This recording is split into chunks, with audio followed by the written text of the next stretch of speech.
Welcome to the Slop Temple. We pray this video helps. You start by securing your data and power so the reset won't cost you files or hardware. Back up important folders and export passwords. Make sure your device is plugged in. Once done, open Settings and navigate to Recovery or launch the OEM Recovery utility if provided.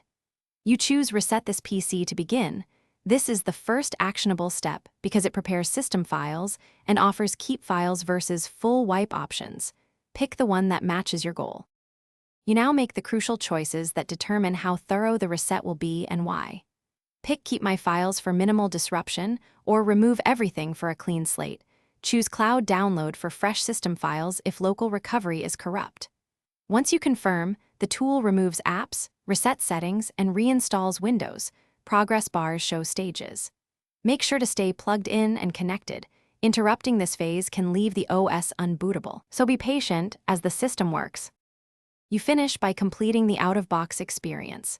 Set your region, sign into accounts, and tweak privacy options.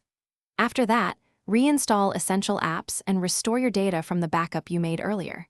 If the PC fails to boot to the desktop, use a USB Windows installer or the recovery environment to run startup repair or perform a fresh install.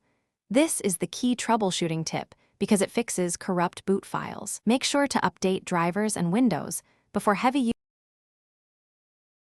Thanks for watching. Consider subscribing if we helped you.